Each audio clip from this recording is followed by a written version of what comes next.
You ever stare into a mirror for a long time? Lacey asked out of the blue. No, I said, and continued aimlessly scrolling through the Netflix catalogue. You have to try it, Lacey burst and clasped her hands together. She jumped up off the sofa and stood in front of me, her eyes brimming with excitement. It wasn't unlike her to get excited over the little things. She was a ball of energy. I was a bit of the opposite. I was the mellow one, the cynical one, though I prefer the term realist. Why? I asked. I mean, what could be interesting about staring into a mirror? Narcissistic, if you ask me. Oh, Ben, don't be such a downer. Me and my sisters used to do it all the time as kids. It's interesting, you'll see. I dunno. Sounds boring. I tried to hide my smile. I wanted to tease her a little more, but her bubbly excitement and the gleam in her eyes had rubbed off on me, as it did often. I was always happy for that. Don't be like that, Ben. I can see you smiling. Come on. She grabbed both my hands, pulled me up, and dragged me towards the bathroom. What happens? I asked. You'll see. Lacey told me to wait while she got some candles. It's better in dim light, she said when she came back. She set up one candle on either side of the rectangular mirror, lit them, then stepped to the side. You first, she said. I stood in front of the mirror and stared at myself for a moment, then turned to her, confused.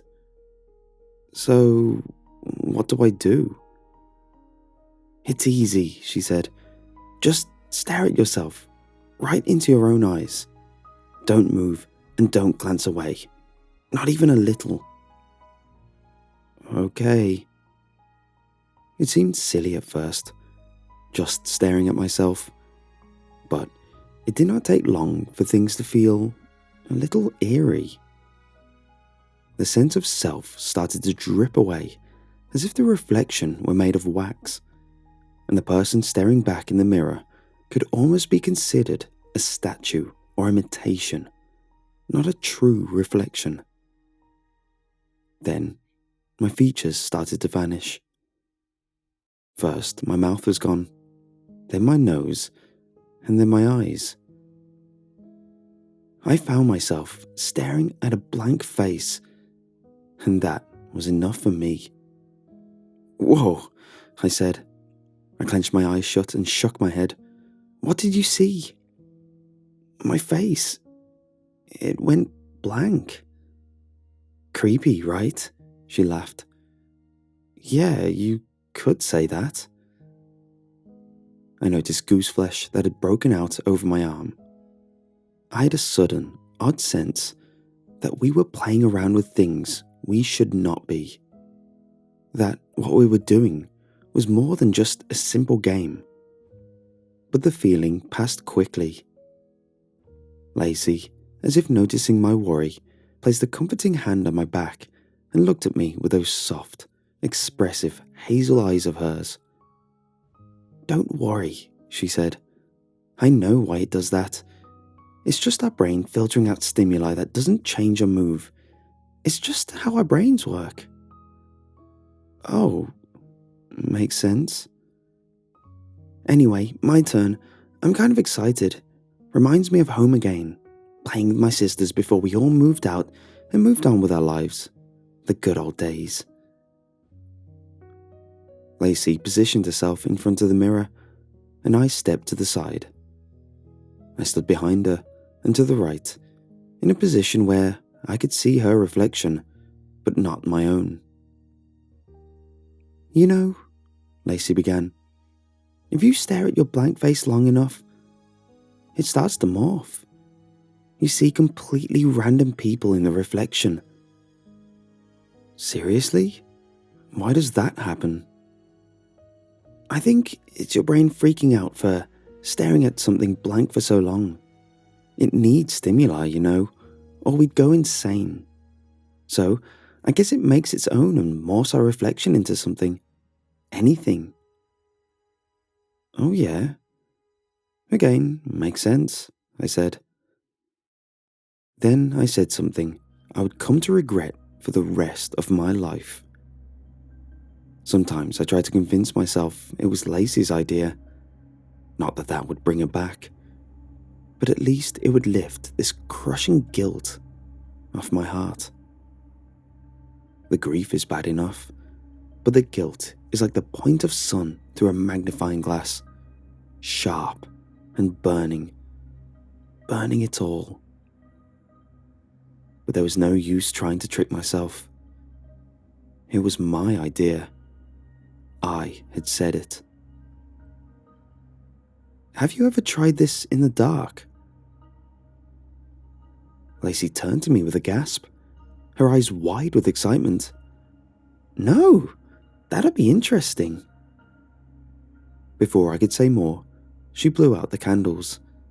The room went dark, the only light coming from the dancing bluish colours of the television down the hall and the pale moonlight creeping around the edge of the window curtain. I looked at Lacey in the mirror. Her face was in shadow, but her eyes shimmered silvery from the small bit of moonlight. We stood in silence for some time. I watched the mirror, strangely enthralled. Lacey stood still as a statue.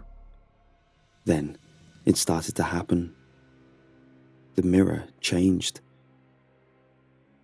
It was subtle, but I saw the mirror start to waver, like the reflective glass had become a body of water, a pond. Lacey's dark face warped in the fluid reflection. Her eyes went black, the light in them extinguished. The darkness spread out from her face, clouding outward like black dye dropped in water. It started to cover the entire mirror, hiding the reflection of our dim, palely lit bathroom. I opened my mouth to say something, but found I could not speak. I tried to walk toward the light switch, but found I could not move. Even my eyes were frozen in place, stuck in a trance, staring into the impossibly black ink that spread through the mirror. The darkness spread to the edges and spilled over into our world. It consumed the room around me, eating it away like a cancerous growth. I could see Lacey, in my periphery, get swallowed by the darkness. I tried to scream out for her, but no sound would escape my throat. My world became the darkness. The sensation of the cold tile beneath my feet vanished. The sounds of the cars passing by outside were gone. I was buoyed by a sensation of complete weightlessness. I tried to move my arms, my legs, anything, but I could not feel them. They did not exist in there. Nothing existed in there. No sight, no sound, no feeling, no nothing. It was as if the mirror had become absorptive instead of reflective and had sucked my mind into an abyss, into nothing. Pure nothing. I was floating in a vast, empty space, devoid of anything and everything. It was utter madness, a prison for the mind, with nothing for stimuli, nothing to look at, hear, feel, or focus on, not even my own breaths. I knew my mind would eat itself like a starved man turned cannibal. I could think of one thing to do. When I was young, I suffered from sleep paralysis. When I would wake up, frozen and numb, and a crushing weight in my chest, I would focus on wiggling my index finger. If I could just do that, I would break free of the sleep paralysis. So, in that abyss, I focused on wiggling my finger. It was strange at first, not being able to feel my finger at all, but I kept trying. If I could just wiggle it a little.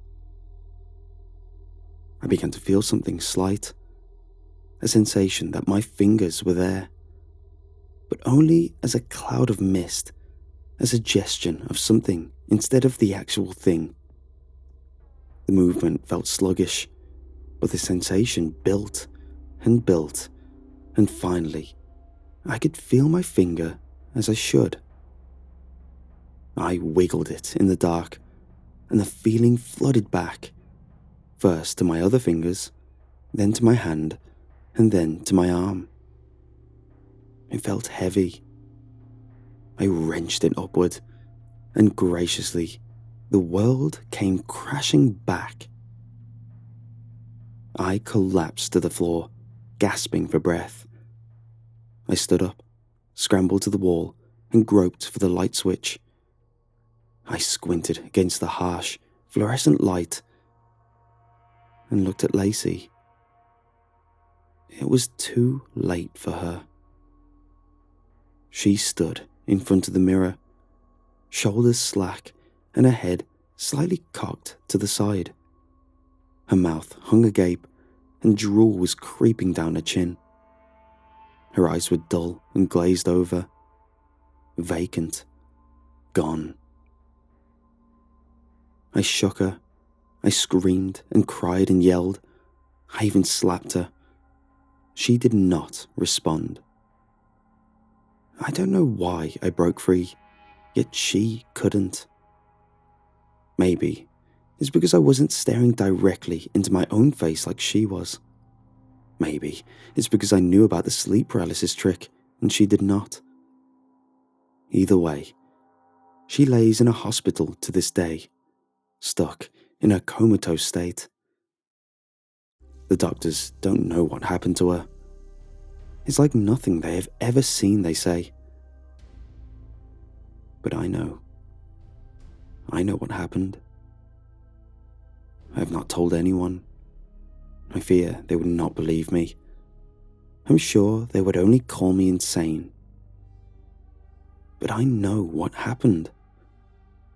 I know that complex, bubbly, and lively mind is lost where I was lost, floating somewhere in that eternal abyss, that prison for eternity, stuck in that torture chamber of endless nothingness. Her mind is rotting. So, her body just lies there, in a hospital bed, comatose and wasting away, kept alive by machines, her eyelids stuck open. And worst of all, her eyes. Her once expressive, loving eyes, now glazed over and empty. Forever.